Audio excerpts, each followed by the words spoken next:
नसताना कीर्तनकार होतात। बऱ्याच जणाला कथा कीर्तन म्हणजे हा व्यवसाय वाटतो। शेतीत काबाड कष्ट करण्यापेक्षा, नोकरी करण्यापेक्षा हा बिझनेस बरा वाटतो। अरे हा बिझनेस आहे। आणि म्हणून कुणाचं काहीतरी इकडनं तिकडनं ऐकायचं आणि स्वतः दुकान मांडून त्या दुकानात विक्री करीत बसायचं। परमार्थ नोहे लेकुराच्या गोष्टी।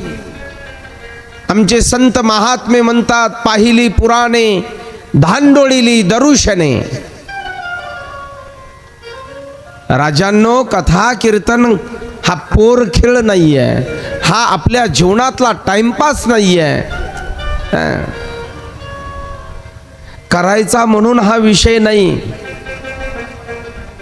या साधनाच्या द्वारे भगवान परमात्म्याची प्राप्ती झाली पाहिजे, आत्यंतिक दुःखाची निवृत्ती झाली पाहिजे, परमानंदाची प्राप्ती झाली पाहिजे, चित्त स्थिर झालं पाहिजे, अंतःकरण असं मुलायम स्वच्छ झालं पाहिजे। हा विषयच नाही।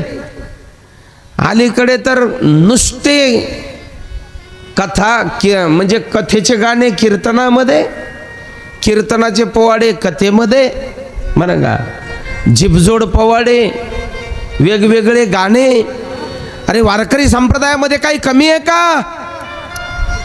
ज्ञानेश्वरी गात्यामध्ये कमी आहे का? पण त्याचा अभ्यास करावा लागतो। लक्षात घ्या, अभ्यास करावा लागतो।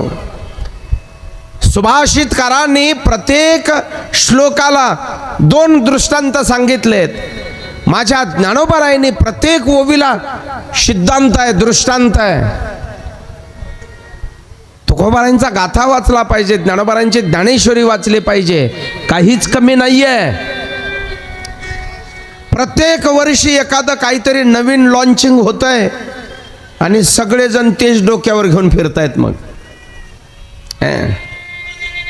महाराष्ट्रभर 2 वर्षापूर्वी 2-4 वर्षापूर्वी महाराष्ट्रामध्ये आई माझी कविता, पण ती गावावी फक्त पुरुषोत्तम महाराज पाटलांनी। गाऊ नये असं माझं मत नाही, पण त्यांच्याच मुखातून आता जो येईल तो तोच। ह्या 1-1.5 वर्षामध्ये पिंगळा चालू आहे सगळीकडे। ज्यांनी तो गायलाय त्याच्याच आवाजातून, त्याच्याच स्वराने ती गोड वाटते। जो येईल ते पिंगळाच। काही गावामध्ये लोक आम्हाला सांगायलेत, महाराज 6 दिवस पिंगळा झालाय बघा, आजचा दिवस तरी तुम्ही म्हणू नका। आता 6 दिवस वस्तुस्थिती आहे, खोटं नाही सांगत। अरे मग विशाल महाराज खोलेने पिंगळा गायला तर तुम्ही भवरा गा। निर्गुण निराकार माया आली कोल्हाटीने खेळाया, हमामा आहे, हुतुतू आहे, हुंबरी आहे, हे सगळं हे याच्यावरती फोकस आपण केलं पाहिजे। बंद करते त्याच्यात येणारच ना आवाज तो त्याचा। बंद आहे का चालू आहे? करता येतं का? असं करता येतं म्हणलं तर उद्या 2-4 कुत्रे